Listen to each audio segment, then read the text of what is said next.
Hey everyone, this is Josh from before. I'm here with McFarlane Toys DC Multiverse Armored Batman based off his appearance in Alex Ross's Kingdom Come. Big thanks to McFarlane Toys for sending this over for review.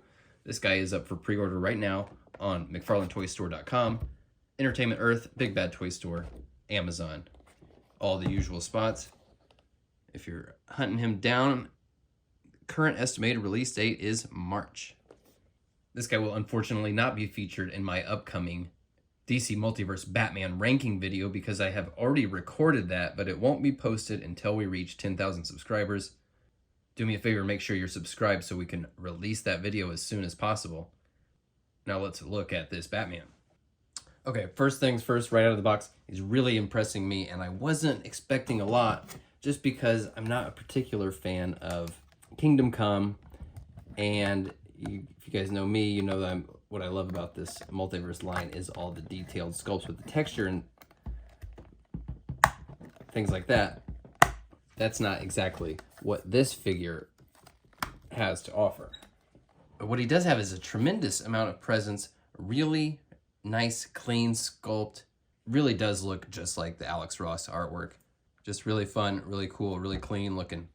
Now, I'm not expecting that he's going to have a ton of articulation. Though actually just kind of moving around a little bit. That's some fun action there. In the shoulders. You know, I wasn't expecting him to have much of any head movement at all, and I was totally wrong. He actually, you kind of got to get it out from there a little bit, but he can turn to the side, and you can see that behind that collar, there's not much going on. But it does allow him to have a bit of movement. Single elbows, just barely get up to 90, but don't forget, they rotate as well. If you see a single elbow or a single knee in one of these McFarlane figures, they probably also rotate. You'd barely be able to tell by looking at this guy that he does have this diaphragm swivel here, and it actually has quite a bit of range. That is pretty great. And then ditto for the waist. You barely even know it's there, it's so well hidden. Wow. That's a lot more movement than I was expecting out of this guy. Now at the hips here, where the armor ends, you do see a little bit of those pins in the front. It does kind of take me back to some of the older generation of McFarlane figures like the Walking Dead stuff, Stranger Things, that had those visible front pins. I mean, the articulation worked really well, but it's just that those pins were kind of ugly looking. But, I mean, look at this. Look at all that thigh swivel right there.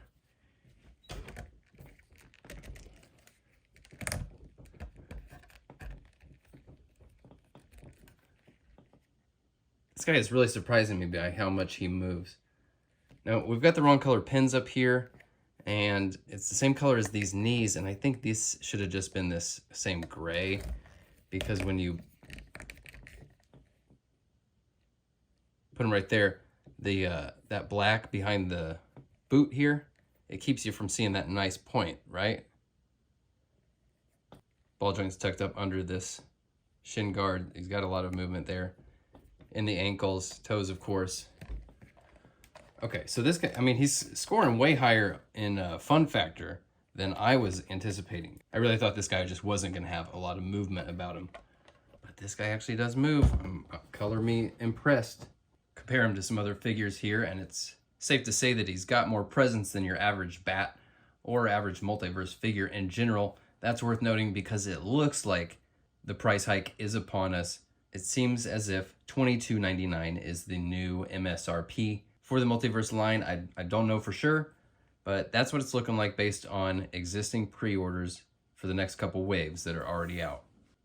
So that stings a bit, but if they can compensate for it with some of this extra physical presence, because look at this guy. This is next to a Build-A-Fig from another retail toy line. This guy does have a bit more plastic, but as far as just physical presence on your shelf, these guys are practically neck and neck at what we know is a very different price point. And before we wrap things up, you probably know by now that friends of the channel are inducted into the From Before Rogues Gallery. Today, it's going to be our great friend, Rob D Toys, or Rob Dunbar. Follow him on here Follow him on Instagram as well. This guy is an absolute champion of the DC Multiverse line. Catch his live streams on his YouTube channel with some other great guys, Ahsoka the Geek and Brad the DC Universe Geek. Thanks for being a friend, Rob. Appreciate you, buddy. So, Kingdom Come Batman, very pleasant surprise for me. Like I said, I came in with kind of lower expectations from both the source material and my expectations for the articulation, fun factor. They proved me wrong on both counts. This guy looks great and is very fun. We'll see where they go with Kingdom Come. You know, this feels like they did with that armored Batman that was kind of inspired by Dark Knight Returns, and then a little bit down the road they gave us a full Dark Knight Returns wave. That's not going to be super vital for me, just compared to some of the other great Supermen and Wonder Women that we've already got from the Multiverse line. I'm not going to particularly be rushing to put those on my shelves in front of some of the other great figures. But fans of Alex Ross, yeah, let's definitely hope for more of these. This looks great and it's very fun. Absolutely honors the source material. Very faithful representation of a very iconic Batman look. Thanks again to McFarlane Toys for providing this sample for review. Stay tuned as we wrap out this wave with the blue Hush Batman. I will see you all then. Thanks for watching.